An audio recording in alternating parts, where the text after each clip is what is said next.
मैं doctor Manju Kanchal, associate professor Meera Kanya Mahavidyalaya, MA final history paper second की unit second में व्यापार और वाणिज्य के संबंध में आज हम अध्ययन करेंगे। मुगल काल में प्रमुख वस्तुएं और व्यापारिक केंद्र कौन से थे। इसके संदर्भ में अगर हम मुगल काल की व्यवस्थाओं का अध्ययन करें तो सल्तनत काल में हम, जैसा कि आपको विदित है कि लेन देन का प्रमुख कार्य वस्तु विनिमय के आधार पर ही किया जाता था। मुगल काल में इस व्यवस्था में परिवर्तन हुआ और मौद्रिक या मुद्रा व्यवस्था स्थापित हुई और प्रमुख रूप से अकबर के शासनकाल में यह परिवर्तन हमें देखने को मिलता है। और मुगल काल में मौद्रिक अर्थ के विकास और विस्तार के कारण और कृषि उत्पादन की प्रकृति में परिवर्तन के कारण कृषि पर आधारित जितने भी गृह उद्योग थे उनके स्थान पर धीरे धीरे व्यावसायिक वस्तु उत्पादन प्रारंभ हुआ और जितने भी दस्तकारी उद्योग थे उसमें कई विशेषताएं मुगल काल में हमें दिखाई देने लगी। अकबर के शासनकाल का जब हम अध्ययन करते हैं और अकबर से पहले बाबर और हुमायूं के शासनकाल में व्यापारिक दृष्टिकोण से इतना अधिक विकास हमें देखने को नहीं मिलता। हालांकि बाबर ने तुझके बाबरी में या अपनी आत्मकथा के अंतर्गत व्यापार के संबंध में विभिन्न प्रकार की सुविधाओं का वर्णन दिया है और तत्कालीन जो साक्ष्य समसामयिक साक्ष्य हमें उपलब्ध होते हैं मुगल कालीन व्यापार के संबंध में, उसमें अकबर के शासनकाल में विभिन्न प्रकार की गतिविधियां व्यापार से संबंधित हमें प्रमाणित प्राप्त होती हैं और उसमें एक प्रमुख जो परिवर्तन बताया गया है वह है लघु उद्योगों का अस्तित्व और उनमें कृषि उत्पादन के उपभोग के लिए उनको व्यावसायिक रूप में ढाला जाना प्रमुख विशेषता कही जा सकती है। जैसे उदाहरण के रूप में हम ये लेते हैं कि जैसे गन्ना कृषि से उत्पादित होता है और कृषि से उत्पादित होने के बाद उससे किस प्रकार से गन्ने से गुड़ और खांड यानी चीनी किस प्रकार से बनाई जाती है इसका विवरण हमें प्राप्त होता है और हमें शक्कर से या खांड के उत्पादन के आधार पर, हालांकि सल्तनत काल में ये प्रक्रिया प्रारंभ हो गई थी, लेकिन इब्न बतूता जो कि उस काल का इतिहासकार है उसने ये बताया है कि वह कन्नौज आवास के समय यहाँ के उत्पादन में शक्कर का विशेष प्रकार से उसने उल्लेख किया और ये कहा कि यहाँ कन्नौज नगर में वस्तुओं का मूल्य बड़ा सस्ता था और कम था और शक्कर बड़ी मात्रा में यहाँ पर होती थी और शक्कर कन्नौज से दिल्ली भेजी जाती थी। और इसके अतिरिक्त उसने यह भी कहा कि शक्कर अथवा खांड उद्योग में बंगाल का स्थान भी प्रमुख था। तो प्रमुख केंद्र जो था उत्पादन का वह बंगाल था शक्कर का और बंगाल के तटीय क्षेत्रों के पास जैसे मलाबार है, गंगा के बहाव के क्षेत्र हैं, इन क्षेत्रों में भी शक्कर का उत्पादन होता था या गन्ने का उत्पादन होता था और उससे शक्कर या खांड बनाई जाती थी और इस को दिल्ली भेजा जाता था। उस समय जो शक्कर का उत्पादन होता था उसमें उसका जो कलर होता था वह लाल और भूरा होता था, यानी भूरे वाली शक्कर हमें देखने को मिलती है और शक्कर लाल या भूरे वाली जो देखने को मिलती है वह प्रमुख रूप से अहमदाबाद से प्राप्त की जा सकती है, जो कि मिश्री के उत्पादन के से अधिक मिश्री का जो उत्पादन होता था, शक्कर से जो मिश्री बनाई जाती थी उसकी कीमत अधिक होती थी और मिश्री का जो उत्पादन किया जाता था वह लाहौर के समीप किया जाता था और लाहौर के अतिरिक्त अन्य नगरों में भी इसका उत्पादन हमें देखने को मिलता है। और शक्कर का उत्पादन जो किया जाता था वह गन्ने और गन्ने के रस से किया जाता था। बारबोसा एक यात्री था जो व्यापारी था जो पुर्तगाल से आया था। उसने 16वीं शताब्दी में बंगाल के कस्बों में शक्कर के उत्पादन का वर्णन करते हुए लिखा है कि यहाँ पर गन्ने से बड़ी मात्रा में अच्छी सफ़ेद शक्कर पैदा की जाती थी, किंतु इसको किस प्रकार से निचोड़ना होता था और किस प्रकार से दानेदार बनाया जाता था, इस विषय में लोगों का ज्ञान नहीं था। यानी इसको दानेदार बनाने की जो प्रक्रिया थी वह यहाँ के लोगों को पता नहीं थी।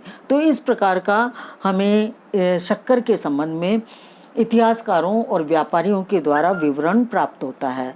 17वीं और 18वीं शताब्दी में भी हमें कुछ ऐसे दस्तावेज प्राप्त होते हैं जिससे ये स्पष्ट होता है कि 18वीं शताब्दी तक आते आते शक्कर का उत्पादन व्यावसायिक दृष्टि से परिवर्तित हो गया था और सामान्य व्यक्तियों के लिए गुड़ प्रयोग की वस्तु समझी जाती थी और मिश्री का जो प्रयोग था वह विशेष अवसरों पर ही किया जाता था। तो इस प्रकार से मुगल काल में व्यावसायिक दृष्टि से गन्ने का प्रयोग किया जाने लगा और उससे खांड और शक्कर और मिश्री उत्पन्न की जाने लगी और जिसके प्रमुख केंद्र बंगाल और लाहौर, मलाबार और गंगा के भाव के क्षेत्र, अहमदाबाद आदि स्थान पाए जाते थे। इसके अतिरिक्त अकबर के शासनकाल में हमें एक और जो व्यावसायिक परिवर्तन देखने को मिलता है वह है कि आटा मिलें, यानी अनाज से आटा पीसना, इसके लिए कुछ परिवर्तन हमें देखने को मिलता है और ये ज्ञात होता है कि यूरोपीय प्रभाव से पहले यहाँ पर भारत में आटा मिलें या आटा चक्की मिलें नहीं थी। आटा व रोटी बनाना केवल गृह कार्य का अंग माना जाता था और स्त्रियां, महिलाएं घर में ही चक्की से आटा पीसकर रोटियां बनाने का काम करती थीं। लेकिन अकबर के शासनकाल में सूरत व अन्य समुद्र तटीय बंदरगाह पर जो बंदरगाहों में जहाज का आवागमन होता था उनके प्रयोग के लिए अनाज बड़ी मात्रा में पीसा जाता था। इसके अलावा सैनिकों के लिए, यात्रियों के लिए व्यवस्था करने के लिए विभिन्न क्षेत्रों में इसको उद्योग के रूप में परिवर्तित किया गया था और ये कहा जाता था कि अनाज को व्यापारियों के द्वारा अपनी आवश्यकता के अनुसार कुछ औरतों को आटा पीसने का कार्य सौंप दिया जाता था जो अपने घर में ही चक्की पर यह कार्य संपन्न करती थीं और इस प्रकार से उस काल में अकबर के शासनकाल तक हमें आटा चक्कियों का अस्तित्व देखने को नहीं मिलता है। इसके अतिरिक्त उस काल के अंतर्गत वस्त्र उद्योग का भी हमें विस्तृत विवरण प्राप्त होता है और वस्त्र उद्योग के अंतर्गत कुछ विशेष जानकारी हमें इब्न बतूता के वर्णन से प्राप्त होती है और इब्न बतूता ने सलियत नामक स्थान जो कालीकट बंदरगाह के निकट था उस पर वर्णन देते हुए कहा है कि यह सलियत नामक केंद्र सूती वस्त्रों का अच्छा केंद्र था और मालाबार के आसपास के भागों में रंगीन वस्त्र और बूटेदार छीट के वस्त्र प्राप्त होते हैं। इसी प्रकार से पुलिकट भी वस्त्रों के व्यापार का केंद्र माना जाता था जहाँ से विदेशों में भी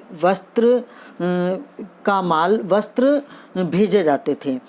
1346 ईस्वी में इब्न बतूता बंगाल की तरफ गया और उसने वहाँ के कपड़ों के व्यापार के केंद्र देखे, और जहाँ ये उसने बताया कि 2 दिनारों में 30 हाथ कपड़ा मिल जाता था, यानी 2 मुद्रा जो थी उसको दिनार कहा जाता था, और उसने ये बताया कि 2 दिनारों में 30 हाथ कपड़ा प्राप्त हो जाता था।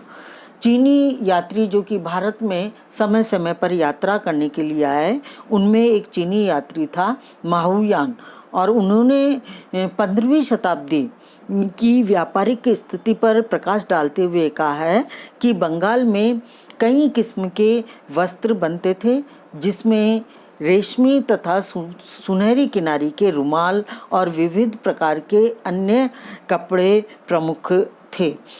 मुगल काल में सूती और रेशमी व्यापार की मंडियां पाई जाती थी। आईने अकबरी में, अकबर के शासनकाल में आईने अकबरी, मीराते अहमदी तथा विदेशी यात्रियों के वर्णन से ये स्पष्ट होता है कि सिरोज कई प्रकार के सूती कपड़ों की मंडी थी, जहाँ पर पगड़ियाँ, चद्दर, छपी हुई सादी मलमल अच्छी बनती थी और उसे देश विदेशों में भेजा जाता था। और इसी प्रकार से बंगाल का कासिम बाजार रेशमी व सूती वस्त्रों के लिए प्रमुख केंद्र माना जाता था। और जैसा कि आप सभी जानते हैं, ढाका की जो मलमल है वह उच्च किस्म की हुआ करती थी, और वह मलमल ढाका से जो उपलब्ध होती थी आकर्षण का केंद्र थी, और देश विदेशों में इसका व्यापार किया जाता था।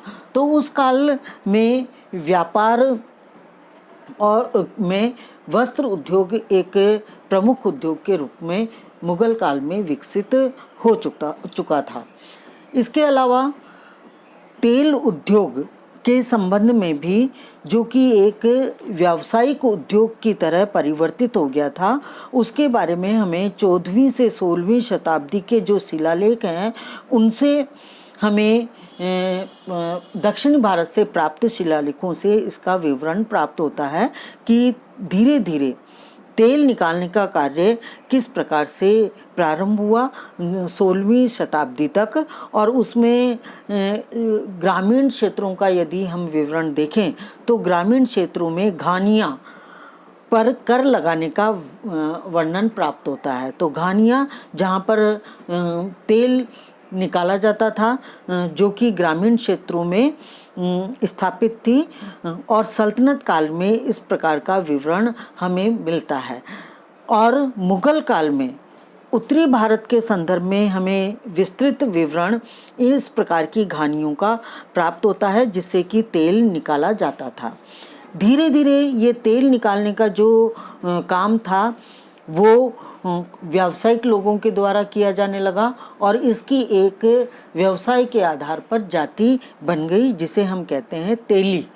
तेली जो थे एक व्यावसायिक लोग, उस मुगल काल में हमें इस प्रकार का विवरण प्राप्त होता है, जो कि तेल निकालने का काम करते थे। और जो व्यावसायिक फसल हुआ करती थी, जिसमें तिल और सरसों को हम प्रमुख रूप से ले सकते हैं, उससे तेल उद्योग का विस्तार हमें देखने को मिलता है। और 17वीं और 18वीं शताब्दी तक आते आते तेल आंतरिक व्यापार की महत्वपूर्ण वस्तु बन गई। तो इस प्रकार से मुगल काल में यह तेल उद्योग विस्तृत व्यावसायिक उद्योग के रूप में हमें दिखाई देने लगा। इसके अलावा रंग और नील उद्योग भी मुगल काल में व्यापार का प्रमुख केंद्र माना जाता था। यह भी एक कृषि प्रधान उद्योग था, और यह उद्योग रंग की पौध तथा रंग की पौध का जो विवरण मिलता है हमें, जैसे प्रारंभ में अगर आप देखेंगे तो वस्त्रों का एक ही रंग होता था, सफ़ेद रंग, और 16वीं और 17वीं शताब्दी में इनको रंगने के लिए किसानों ने प्राकृतिक रंगों का उत्पादन करना प्रारंभ किया। और प्राकृतिक रंगों के उत्पादन के अंतर्गत प्रारंभ में प्रमुख रूप से जिस रंग का उत्पादन किया जाने लगा वो था लाल रंग। और इस लाल रंग की जो सबसे उत्तम किस्म हमें देखने को मिलती है वह निजामपट्टनम के आसपास देखने को मिलती है। इसके लाल रंग के इस उत्पादन से वस्त्रों को गहरा लाल किया जाता था, जिससे कि उस वस्त्र की सुंदरता निखर कर आती थी। और कहा जाता है कि इसमें कोरोमंडलीय तटीय वस्त्रों में अत्यंत सुंदर वस्त्र लाल रंग के हमें उस समय के साक्ष्य के रूप में देखने को मिलते हैं। इसी तरह रंग के साथ साथ नील उद्योग का हमें साक्ष्य उपलब्ध होते हैं 17वीं शताब्दी में। और कहा जाता है कि नील का उत्पादन स्थानीय मांग तक ही सीमित नहीं रहा, बल्कि यह विदेशी व्यापार का भी एक हिस्सा बन गया। और धीरे धीरे इस नील के व्यापार में निरंतर वृद्धि होती रही। और भारतीय उत्पादन में नील की मांग या डिमांड जो थी वह यूरोपीय व्यापारियों में सबसे ज़्यादा पाई जाने लगी। और उसका एक उदाहरण हमें 1601 ईस्वी में मिलता है, जब डच कंपनी के व्यापारियों ने सूरत पहुंचने के बाद नील को स्थानीय उत्पादन में सबसे महत्वपूर्ण बताया। और 1607 ईस्वी के अंतर्गत वान डेसे ने, जो एक व्यापारी था, नील खरीदने की प्रक्रिया प्रारंभ कर दी। फिर इसके बाद 1609 ईस्वी में एक और व्यापारी था विलियम फिच, जिसने कि सूरत में इंग्लैंड को भेजी गई अपनी रिपोर्ट में यह स्पष्ट किया था कि भारतीय व्यापार के विकास में इंग्लिश कंपनी किसी अन्य वस्तु की अपेक्षा नील के व्यापार पर अधिक आश्रित थी। और इस उदाहरण से हमें ये स्पष्ट होता है कि नील का उत्पादन भारत में विस्तृत क्षेत्र में होता था। और विस्तृत क्षेत्र में कौन कौन से उत्पादन केंद्र थे इस नील के, तो उसमें प्रमुख रूप से उदाहरण के रूप में हम ले सकते हैं गंगा का समतल मैदान, सिंध, गुजरात, दक्षिण तथा बंगाल इसमें शामिल थे। और शुरू में नील का जो उत्पादन होता था वह केवल स्थानीय आवश्यकता की पूर्ति के लिए होता था। और बाद में निर्यात के लिए सबसे पहले सरखेज और लाहौरी नील का उल्लेख मिलता है। यानी नील जो कि विशेष स्थानों पर अच्छी किस्म की मिलती थी वह था सरखेज और लाहौरी नील प्रसिद्ध पाई जाती थी। फिर अब ये सरखेज जो नील थी वो कहाँ मिलती थी, वह एक कस्बा था सरखेज, जो कि अहमदाबाद के पास में स्थित था। और यह नील के उत्पादन का महत्वपूर्ण केंद्र था। और जहाँ से यह नील का निर्यात जो है अरब के खाड़ी के देशों में किया जाता था। तो ये एक प्रमुख व्यापारिक उत्पादन हमें देखने को मिलता है नील का, जो कि विदेशों में भी भेजे जाती थी। और दूसरी जो क्वालिटी थी इसकी नील की, जो कि लाहौरी के नाम से पुकारी जाती थी, और उसका प्रमुख जो क्षेत्र था वो दोआब का क्षेत्र था। और यह अधिकांशतः बयाना, भरतपुर के पास के स्थित क्षेत्रों से आती थी। और समुद्र के रास्ते से इसका जो निर्यात है वह किया जाता था। और इसका नाम जो लाहौरी पड़ा, उसका कारण ये था कि यह जिन कारवों से ले जाई जाती थी वह लाहौरी होते थे। यानी जो इनको ले जाते थे विदेशों में वो लाहौर के रहने वाले होते थे। इसी कारण इसको लाहौरी नील के नाम से पुकारा जाता था। और बयाना के आसपास जो नील पाई जाती थी वो अपनी शुद्धता के लिए और श्रेष्ठता के लिए प्रसिद्ध पाई जाती थी। इसका जो नील का आकार होता था वो गोल होता था, और सरखेज जो नील होती थी उसका जो आकार होता था वो चौकोर होता था, और उसमें मिट्टी की मिलावट भी की जाती थी। इस प्रकार से हम देखते हैं कि नील और रंग उद्योग भी विदेशी निर्यात के क्षेत्र में धीरे धीरे प्रगति करता रहा। इसी प्रकार से एक और उद्योग मुगल काल में जो प्रचलित था वो था शोरा का उत्पादन, यानी यह भी किसानों द्वारा संचालित उद्योगों में से एक था। और शोरा का जो प्रयोग आप सभी जानते हैं कि शोरा का जो प्रयोग किया जाता था वह बारूद बनाने के लिए किया जाता था, और इसका जो उत्पादन क्षेत्र था वो प्रमुख केंद्र जो था व्यापारिक केंद्र वो था गुजरात, बंगाल, बिहार, उत्तर प्रदेश के कुछ भाग, आंध्र प्रदेश, मैसूर, आगरा के पास के इलाकों में प्रमुख रूप से यह पाया जाता था। और गुजरात में इसका उत्पादन मुस्लिम बोहरा किसानों द्वारा किया जाता था। और एक व्यापारी हैं पेलेस्टर, उन्होंने शोरा बनाने की विधि का भी विस्तार से विवरण हमें प्रदान किया है। और कहा जाता है कि जो शोरा का विस्तार हुआ या इस व्यापार का जो विस्तार हुआ वो यूरोपीय व्यापारिक जो कंपनियां भारत में आई उनकी डिमांड के कारण यह माल ज़्यादा उत्पन्न किया जाने लगा, और यूरोप में इसकी मांग 17वीं शताब्दी तक दिन प्रतिदिन बढ़ती चली गई और इसकी उपयोगिता का महत्व भी बढ़ने लग गया। इस प्रकार से हम देखते हैं कि इस बारूद का उत्पादन भी जो व्यापारिक यूरोपीय व्यापारिक कंपनियां थी उसके डिमांड पर भारत में ज़्यादा किया जाने लगा। इसके अलावा एक और उद्योग जो प्रचलित पाया जाता था प्रमुख रूप से भारत में वह था धातु व खनिज उद्योग। और धातु और खनिज उद्योग कृषि पर आधारित उद्योगों में प्रमुख या महत्वपूर्ण स्थान इसका पाया जाता था।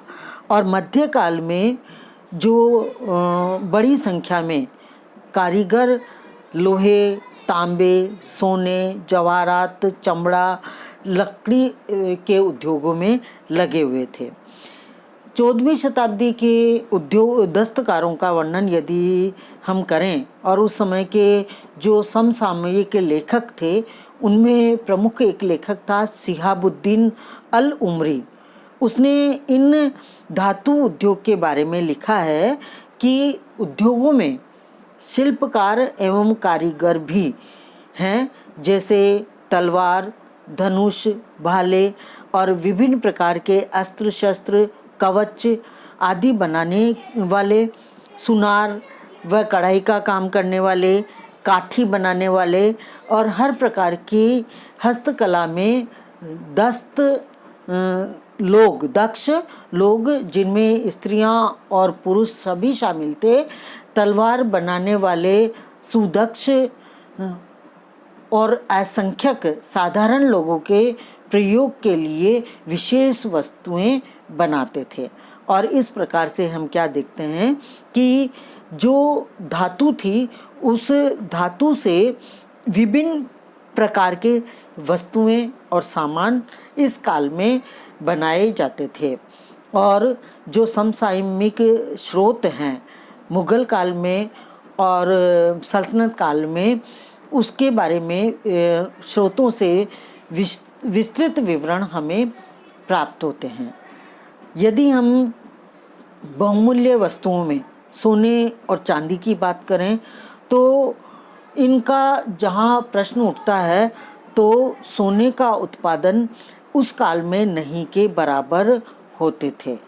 यूरोपीय यात्रियों ने कहीं कहीं पर दक्षिण में सोने के उत्पादन के बारे में वर्णन किया है, लेकिन वहाँ भी उन्होंने नहीं के बराबर उत्पादन की बात कही है। अकबर के समय में मैसूर में सोने की खान का विवरण हमें प्राप्त होता है, लेकिन यह उस काल में बंद पाई जाती थी। अबुल फजल के शासनकाल में हमें चांदी की उत्पादन के बारे में भी यही ज्ञान प्राप्त होता है कि उस समय इसका उत्पादन कम मात्रा में होता था। तो इस प्रकार से बहुमूल्य धातुओं में और सोने व चांदी के बारे में इस काल में विवरण हमें नहीं के बराबर प्राप्त होता है।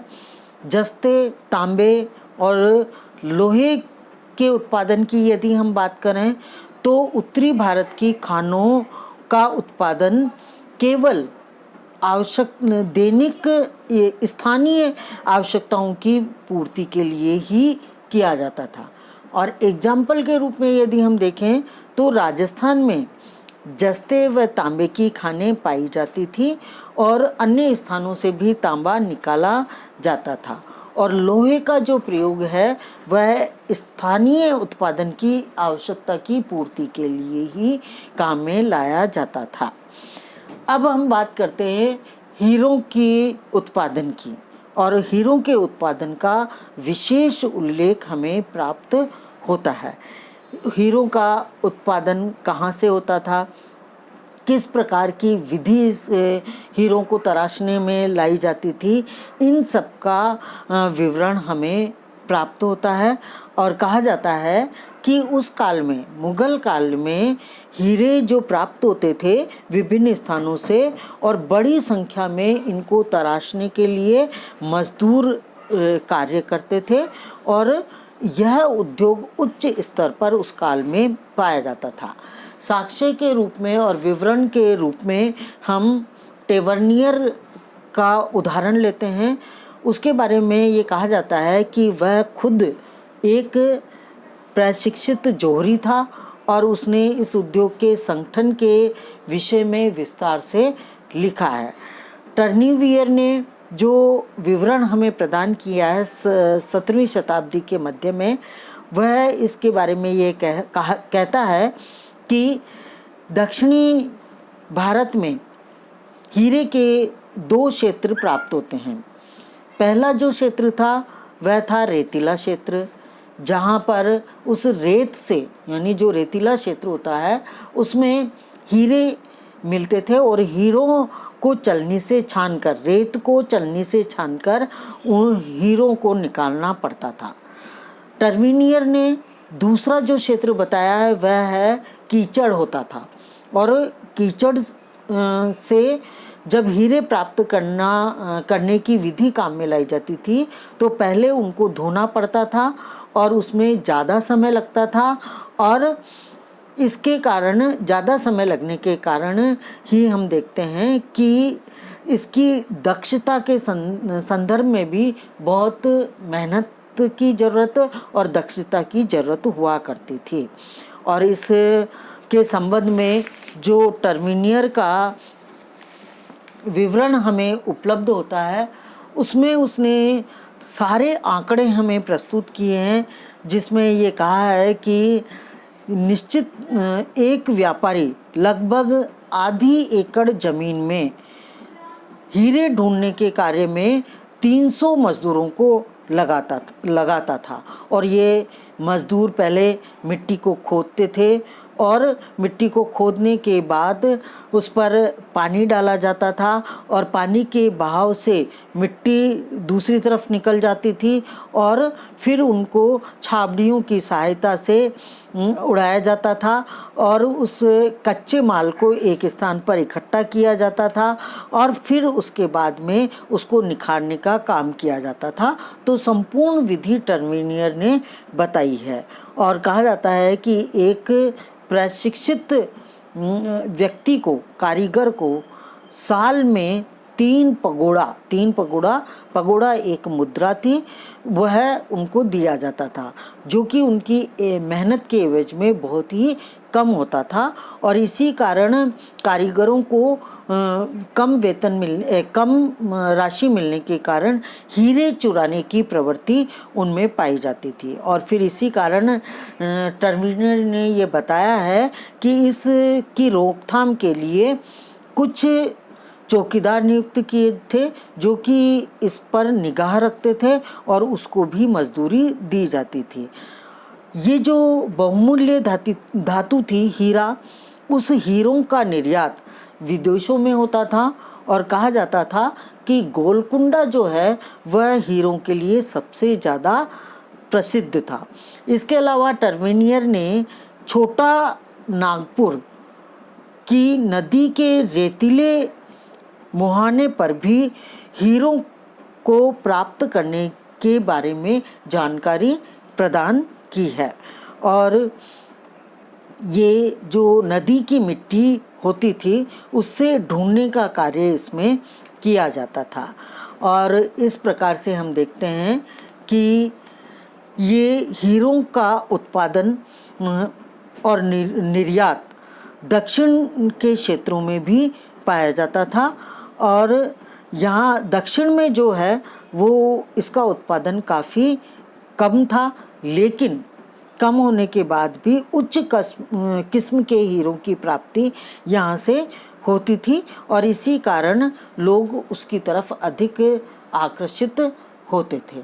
तो इस प्रकार से मुगल काल में और 17वीं 18वीं शताब्दी के अंतर्गत हम देखते हैं कि मध्यकाल में धातु व खनिज उद्योग में विभिन्न धातुओं से विभिन्न वस्तुएं निर्मित करने का और इस क्षेत्र में अंतर्राष्ट्रीय व्यापार भी हमें देखने को मिलता है। और उसमें मध्यकाल में बारबोसा के अनुसार गुजरात, खंबात, पुलिकट, मालाबार, मालदीव आदि ऐसे स्थान थे जहाँ पर जवाहरात की मंडियाँ पाई जाती थी और यहाँ पर अच्छे कारीगर निवास करते थे, जो कि रत्नों की घिसाई करते थे और उनसे सुंदर वस्तुएं बनाते थे। और कहा जाता है कि इस माल का निर्यात काबुल, इराक, तुरान व तुर्की मार्ग से होता था। और इस प्रकार से हम देखते हैं कि ये बहुमूल्य धातु विभिन्न स्थानों पर इस धातुओं को निर्यात किया जाता था। इसके अतिरिक्त कुछ अन्य उद्योग भी उस काल में प्रचलित थे, जिसमें हुगली में तंबाकू के व्यापार की मंडी पाई जाती थी। बनारस में यदि हम देखें तो बर्तनों, रेशम के वस्त्रों, पत्थर, हाथी दांत, लकड़ी के वस्तुओं का व्यापारिक केंद्र माना जाता था। अबुल फजल ने आईने अकबरी में अहमदाबाद के एक व्यापारिक नगर के रूप में इसका विवरण हमें प्रदान किया है। और इसके अलावा उस काल में चमड़े के उद्योग का भी मुगल काल में विकास हुआ और गुजरात में पर्याप्त मात्रा में चमड़ा विदेशों में भेजा जाता था। और चमड़े का काम गुजरात, राजस्थान, पंजाब में अच्छा होता था और बड़े बड़े प्रांतों और कस्बों में जूते, जीन, मशक, चड़स, डोले, परवाले, तलवारें, कटारें, ढाले, बर्छे, बंदूकें, तीर, कमान, भाले, बल्लम आदि बनाए जाते थे। और तांबे और पीतल, शीशे, कांसे आदि धातुओं की भी विभिन्न वस्तुएं बनाई जाती थीं। इसके अलावा अतिरिक्त उद्योगों में यदि हम देखें तो कुछ स्थान कुछ विशेष चीज़ों के लिए प्रसिद्ध हमें दिखाई देती हैं। जैसे गुजरात व जौनपुर के प्रांत सुगंधित तेलों के लिए प्रसिद्ध पाए जाते थे। कन्नौज में गुलाब का इत्र अच्छा बनता था और दिल्ली गुलाब जल के लिए प्रसिद्ध था। कश्मीर में बेल बूटे व सजावट के रेशमी व ऊनी कपड़े अच्छे बनते थे। सांभर व पंजाब में नमक की मंडियाँ थी और बिहार में थोक बंद नील का व्यापार होता था। अफीम का व्यापार मालवा व बिहार में होता था। राजस्थान व फतेहपुर सीकरी में लाल पत्थर का व्यापार होता था। मकराना राजस्थान में मकराना में संगमरमर का व्यापार होता था और जैसलमेर व थट्टा में पीला पत्थर प्रमुख या प्रसिद्ध माना जाता था। तो इस प्रकार से हम देखते हैं कि मुगल काल में ये विभिन्न वस्तुएं पाई जाती थी और उनके विभिन्न व्यापारिक और प्रसिद्ध व्यापारिक केंद्र थे और बंदरगाहों से कुछ प्रसिद्ध वस्तुओं का निर्यात किया जाता था भारत से और व्यापारिक कंपनी के जो व्यापारी थे वह यहाँ आकर इन्हें खरीदते थे और अपने देशों में ले जाते थे। तो ये था आपके मुगल काल में प्रमुख वस्तुएं और व्यापारिक केंद्र। धन्यवाद।